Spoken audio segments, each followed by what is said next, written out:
अस्सलाम वालेकुम। मेरा नाम है सईद, मॉडर्न वर्चुअल टीवी मेरे चैनल का नाम है। आज हम आपसे डिस्कस करेंगे कि एक ग्रीन कार्ड होल्डर अपनी कौन कौन से रिलेटिव्स को स्पॉन्सर कर सकता है अमेरिका लाने के लिए।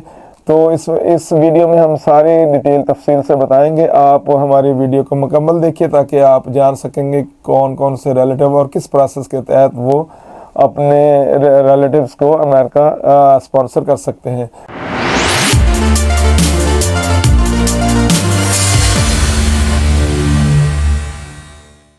तो सबसे पहले जो कैटेगरी है वो है F2A। F2A एक फैमिली वीज़ा की जो कैटेगरी है F2A, इसमें ग्रीन कार्ड होल्डर अपने स्पाउसेस को, हस्बैंड वाइफ को स्पॉन्सर कर सकता है, और दूसरा अपने 21 साल से कम बच्चे जो अनमैरिड हैं उनको स्पॉन्सर कर सकता है।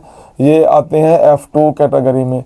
और इसी तरह एक इसकी जो दूसरी सेकंड कैटेगरी है वो है F2B। उसमें ग्रीन कार्ड होल्डर अपने जो अनमैरिड बच्चे हैं 21 साल से ज़्यादा, उनको स्पॉन्सर करके अमेरिका ला सकते हैं।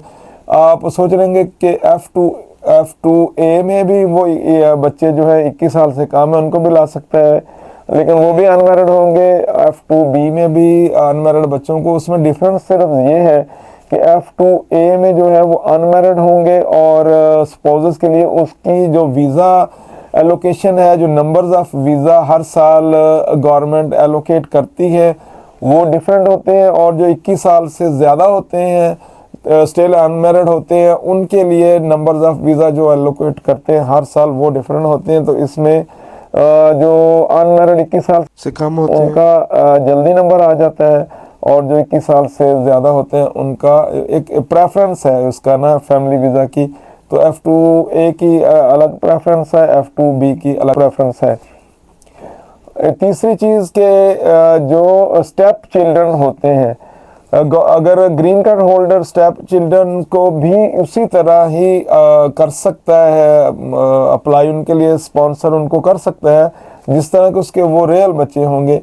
सपोज एक हस्बैंड है, उसने एक औरत से मर्द ने शादी की है, तो उसके बच्चे हैं, लेकिन उसकी एक गवर्नमेंट ने शर्त रखी है कि अगर वो बच्चे 18 साल की एज से 18 साल की एज तक पहुंचने से पहले पहले उस हस्बैंड वाइफ ने शादी कर ली है तो वो उनके लिए अप्लाई कर सकता है। अगर 18 साल से वो बच्चे ज़्यादा हो गए उनकी एज और उस मर्द औरत ने फिर शादी की है तो वो नो मोर इस कैटेगरी में क्वालिफाई नहीं करेंगे, तो वो उनको स्पॉन्सर नहीं कर सकता। स्टेप चिल्ड्रन की ये थोड़ी सी कंडीशन है।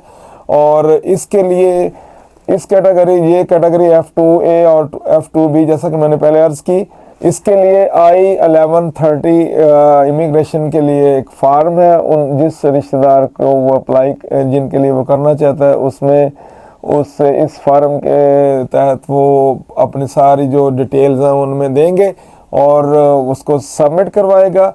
और अगर वो रिलेटिव जिनको वो बुलाना चाह रहे हैं बाहर से, अगर वो ऑलरेडी अमेरिका में किसी और लीगली स्टेटस पे अमेरिका में मौजूद हैं तो वो अपना स्टेटस कन्वर्ट कर सकते हैं, उनके लिए सबमिट अपनी एप्लीकेशन कर सकते हैं। और जब उसके लिए एक I-485 फार्म है वो सबमिट करवाएंगे, और जैसे ही वीज़ा नंबर अवेलेबल होगा तो वो उनका स्टेटस फिर कन्वर्ट करके उनको ग्रीन कार्ड मिल जाएगा। ये तो उनके लिए जो रिलेटिव्स इनसाइड होंगे।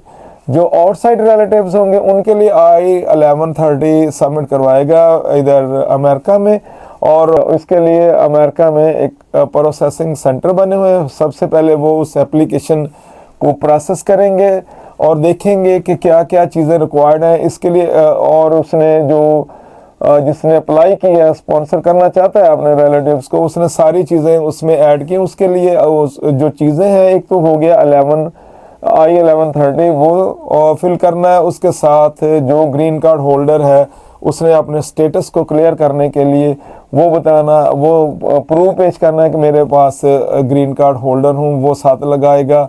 और उससे जो सॉलिड है वो दूसरा एक एविडेंस होगी, वो उस जो अगर बच्चों का कर रहा है या अपना स्पाउस का कर रहा है तो उसके लिए बच्चों के लिए बर्थ सर्टिफिकेट और स्पाउस के लिए मैरिज सर्टिफिकेट, जिनसे वो रिश्ता वाज़ेह हो सके कि वाकई वो बच्चे हैं, उनके बर्थ सर्टिफिकेट से वाज़ेह होगा। और अगर मैरिज सर्टिफिकेट है तो वो होगा। अगर स्टेप चिल्ड्रन जिस तरह डाइवोर्स होगी तो वो उसके जो डिग्री या जो भी सर्टिफिकेट होगा वो पेश करके अपना उसको ये करेंगे। और तीसरा एक वो बाद में आता है उसका प्रोसेस फाइनेंशियली, कि वो उसको जो रिलेटिव्स को स्पॉन्सर कर रहा है उनको उनका जो सारे अखराजात अफोर्ड कर सकता है तो वो पेश करेगा। ये एप्लीकेशन जब उनको वो सेंड कर देगा प्रोसेसिंग सेंटर में, उसका होगा सारा प्रोसेस। उसके बाद वो एप्लीकेशन जाती है एनवीसी में, नेशनल वीज़ा सेंटर में, और नेशनल वीज़ा सेंटर फिर उसको वो करता है फॉरवर्ड, जहाँ से वो रिलेटिव जहाँ आउट ऑफ अमेरिका रह रहे होंगे कौंसलर जनरल को वो सेंड कर देंगे सारी अपना प्रोसेस करके एप्लीकेशन। जैसे ही वीज़ा नंबर अलाट होगा तो उसके बाद जो कौंसलर जनरल होगा उस एम्बेसी उस कंट्री में जहाँ वो रिजाइड होगा, जो बंदा रह रहा होगा, वो उससे कांटेक्ट करेंगे, उसको लेटर जाएगा कि आप उसका प्रोसेस स्टेप बाय स्टेप जैसे होता है, मेडिकल होता है, उसकी फीसें होती हैं, फिर उसका जो फंड्स है उनका जो इधर से जो अमेरिका में रिजाइड होता है बंदा उसको स्पॉन्सर कर, वो अपना लेटर देगा सारा स्पॉन्सर का कि अपनी फाइनेंशियली वो सिचुएशन क्लियर करेगा, अपने बैंक अकाउंट की जो स्टेटमेंट वो लगाएगा। उसके बाद फिर उसका जो बाहर जिसको स्पॉन्सर कर रहा है जो अपने स्पाउस को या जो चिल्ड्रन है उनको, उनका मेडिकल होगा, उनका इंटरव्यू होगा। और उसमें दो चीज़ें उन्होंने सिर्फ जो वीज़ा ऑफिसर देखनी होती हैं, एक तो जो रिश्ता उन्होंने बताया है वो 100% जेन्युइन है, और दूसरा जो बंदा इधर उनको बुला रहा है वो उनको स्पॉन्सर कर रहा है तो उसकी फाइनेंशियली पोजीशन ये है कि वो उनके अखराजात वगैरह अफोर्ड कर सकता है। तो ये इसकी मेन रिक्वायरमेंट होती हैं, और जो इसको मीट कर जाते हैं उनको वीज़ा मिल जाता है।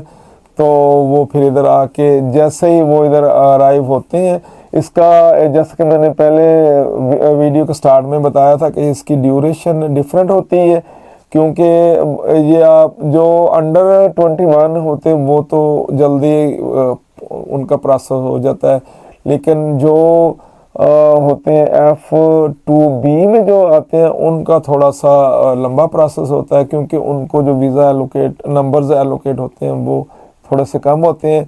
इसके लिए मैं आपको एक वीज़ा बुलेटिन का वो कर देता हूँ अपनी वीडियो में ऐड, आप जिससे अंदाज़ा कर सकते हैं कि जो कब से जिन इस कैटेगरी में लोगों ने कौन कौन से जो अब केस चल रहे हैं, उससे आप ये आइडिया हो सकता है कि कितने साल उनको हो गए अप्लाई हुए, तो और कितने साल अभी उनको वेट करना पड़ रहा है, तो इससे आइडिया हो जाता है।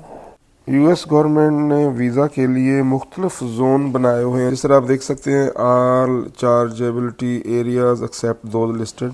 तो जो आगे कॉलम्स में दिए हुए हैं उनके अलावा जो है वो इस एरिया में सारे इस कॉलम में आएंगे। और चाइना के लिए अलहदा, इंडिया, मैक्सिको, फ़िलिपींस सब के लिए अलहदा अलहदा टाइम फ्रेम है। तो अब हम देखेंगे F1 जिसका ये है, इसको छोड़ दें, ये है सिटीज़न के जो अनमैरिड होते हैं बच्चे, माइनर जो होते हैं वो है इस कैटेगरी। ये सिटीज़न के लिए जो ग्रीन कार्ड होल्डर के लिए है ये है F2A जिसका मैंने आपको जिक्र किया। और जो 21 साल से ज़्यादा होते हैं जो F2A, इसमें स्पाउसेस और जो माइनर चाइल्ड होते हैं यूएस ग्रीन कार्ड होल्डर के। तो F2B जो 21 साल से ज़्यादा होते हैं, तो उसमें आप देख रहे हैं अब उन्होंने जिन्होंने दरख्वास्त दी हुई है एप्लीकेशन 1 जनवरी 2022 को, ये हैं स्पाउसेस और अनमैरिड जो माइनर हैं उनकी अभी चल रही है। ये जनवरी का वीज़ा बुलेटिन है जो मैंने आपको शो किया है।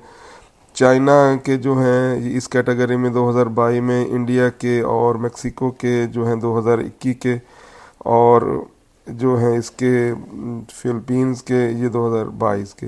तो इसी तरह आप नीचे आते हैं F2B कैटेगरी में, तो जिन्होंने ये दी हुई हैं 2016 में 22 मई तक एप्लीकेशन उनका प्रोसेस हो रहा है। और जिस चाइना में 2016 सेम डेट, इंडिया में भी सेम डेट, और मेक्सिको का है थोड़ा सा पीछे है जुलाई 1 2005, और इस तरह फिलीपींस का है 2011। तो अब इससे आप अंदाज़ा कर सकते हैं कि किस कैटेगरी को कितना टाइम लगता है। इस हिसाब से ये उस डेट की जो एप्लीकेशंस हैं अब उनका वीज़ा प्रोसेस हो रहा है। तो उम्मीद है हमारी जो आज की वीडियो आपको पसंद आई होगी। आप अगर इस इंफॉर्मेशन के मुतलाशी थे तो हमने सारा उसको बता दिया है। तो नेक्स्ट इंशाल्लाह ताला मिलते हैं दूसरी वीडियो के साथ। Thank you for watching. हमारे चैनल को अभी तक आपने अगर सब्सक्राइब नहीं किया तो इस तरह की मज़ीद वीडियो के लिए हमारे चैनल को सब्सक्राइब कर दें और हमारी वीडियो को लाइक और शेयर भी कर दिया करें, ताकि अगर कोई आपके दोस्त रिलेटिव इसी तरह की इंफॉर्मेशन के तलाश में है तो उनको वो इंफॉर्मेशन मिल सके। Thank you.